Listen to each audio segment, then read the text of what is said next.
asked yourself in your high school history class, self, where are all the gays? Well, it turns out the straights didn't want dead historical homos to corrupt their kids. So, all queer history was scrapped from American textbooks. Then along comes young, naive, anti-authority Seth, who has the audacity to raise his limp-wristed hand and ask the question that was on his mind. Miss Conrad, where are all the gays? Who are you to go and ask these things of me? How dare you try to break the unspoken rule? What? You found your way, so it's okay to be gay? Is it that simple then? Really? You're such a fool. It's time to wake up, Seth. Put away the fairy tales. The clock is striking midnight, can't you hear? Not all tales have happy endings. We can't keep pretending, because there's no historical figures who are queer. I went home that day utterly defeated. How could there be no historical figures that were queer? I decided to take matters into my own hands and do a quick Google search. The answers shocked me. Not only were there dozens of historical figures and presidents suspected of being gay, there was an openly gay man who revolutionized the Revolutionary War. Baron Von Steuben. He was an out and proud gay man of the mid to late 1700s. He was such a good military leader that by only the age of 30, he was already a captain in the Prussian army and aide-de-camp to none other than King Frederick the Great. But as soon as his tiny little secret, came out, he was kicked out of Prussia. He fled to Paris, France, thinking that it might be a safe haven for a gay like himself. And it was, for a time being. He gave military knowledge, they milked it out of him, but as soon as there was no more information to share, France gave him the boot too. Von Steuben feared that he may never find a home again, that he would just be moving from country to country, forever being exiled, never being wanted, and never being accepted. To think that only yesterday I was cheerful, bright, and gay, looking forward to what we would do, the role I was about to play. And in my hourly, I truly am indeed alone again, naturally. Where do I go? Follow the children. Where do I go? Follow their smiles. Is there an answer in their sweet faces that tells me why I live and die? Why do I live? Why do I die? Tell me why, tell me where, tell me why. I ask for nothing, I can't get by. I know so many is lucky than I. Please help my people, the poor and downtrodden.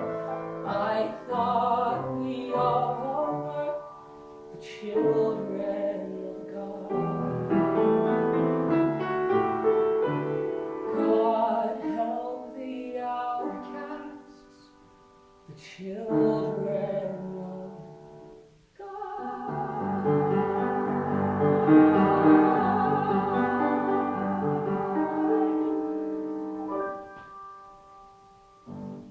But then, Benjamin Franklin came to Paris, France, and invited the Baron back to America to help them fight the British in the Revolutionary War.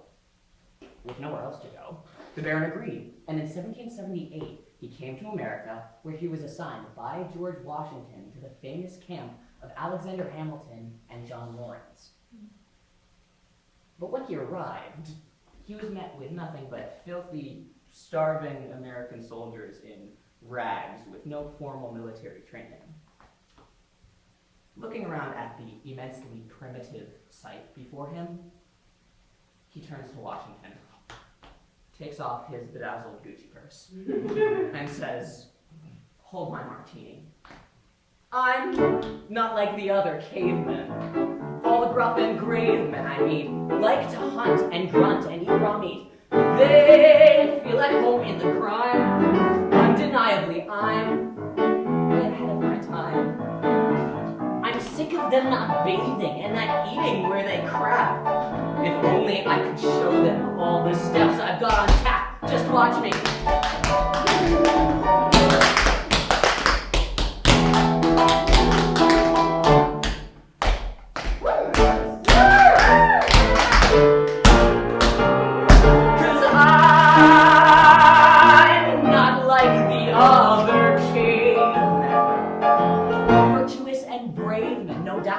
But the type I know cannot hold out.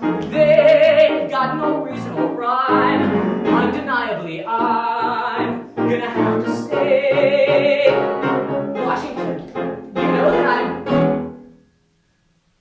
way ahead of my time.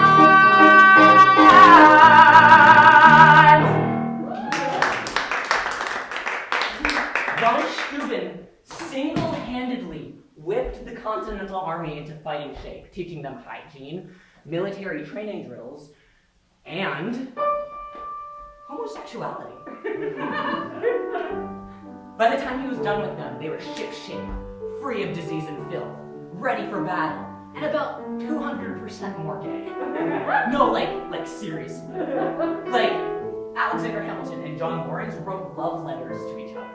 And the sons of Hercules Mulligan and John Adams got together. And Von Steuben found himself in a throuple with two of the other soldiers he met in the war. Benjamin Walker and William North were his boyfriends.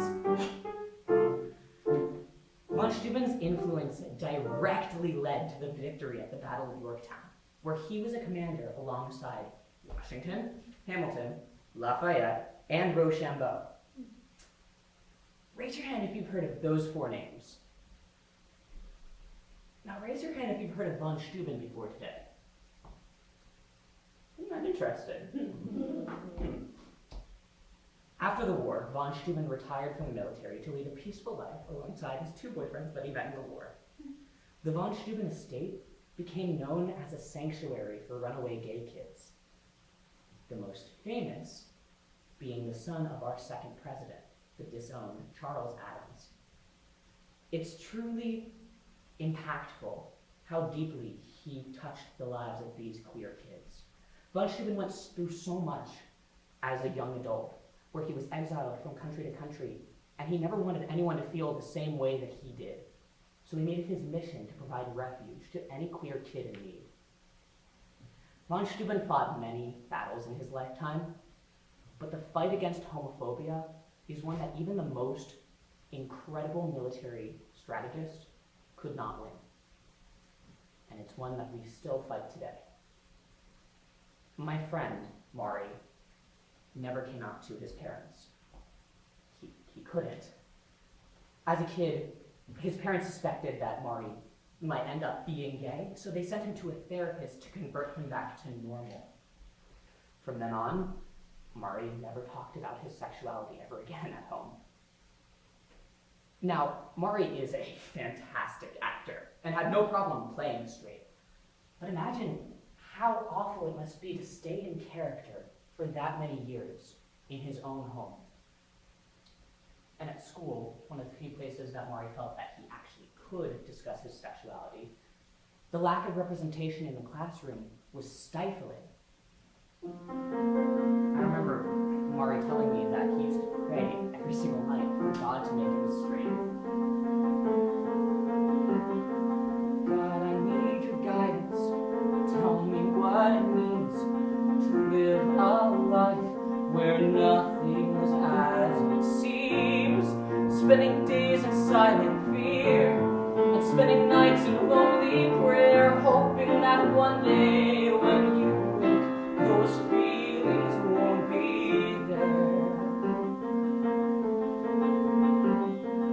Learn to play the straight man, your lines become routine, never really saying what you mean. Where confusion is a crime, so you'll fill your life with sound. And if you dance like hell, you hope you'll never touch the ground. So I drive myself insane, spinning circles in my soul as I dance around and play pretend. And once again, reprise my role.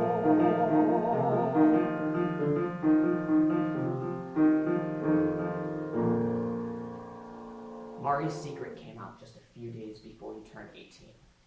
Mari's dad snuck into his bedroom, broke into his laptop, and found texts to his boyfriend. Mari's dad blew up at him. Mari was kicked out of his house, telling him he was told that he was never allowed back in until he was fixed. I asked the question, where are all the gays, in Miss Conrad's history class, because Mari had just been kicked out of his house, and that experience shook me so much that I started questioning myself and my own identity, and I tried to look to history for some kind of answer. All that's known in history and science, overthrown at home and school by blind men. You doubt them, and soon they bark and hound you, till everything you say is just another bad about you. All they say is trust in what is written. Wars are made, and somehow that is wisdom. Thought is suspect, and money is their idol, and nothing is okay unless it's scripted in their Bible. But I know there's so much more to find, just in looking through myself and not at them. Still I know to trust my own true mind, and to say who's what is. Then, I learned of Von Steuben's story, and I couldn't help but admire all the good that he brought to the world.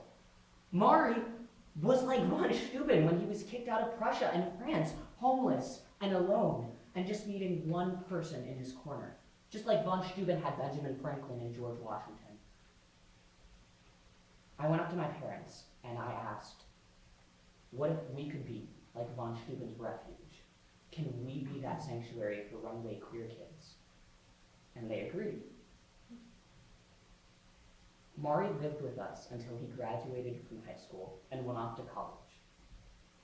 Von Steuben's story is a crucial piece of American history, and it's one that can help so many people. It's a story of overcoming homophobia and hate. Mari never should have been kicked out of his house. And little Seth never should have been yelled at for asking an honest question, and I shouldn't have had to do that research on my own. History is meant to be learned from. So why aren't we learning? No one will tell his story, and no one will listen to ours.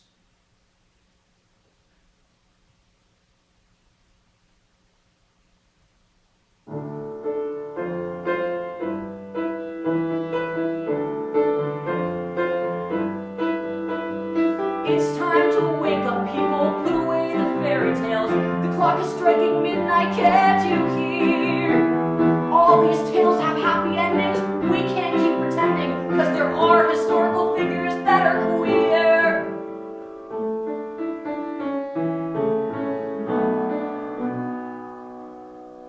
This is something that I wish I had known when I was young and dreamed of glory. With no control, who lives, who dies, who tells your story. Every founding father's story got told. Every founding father got to be bold.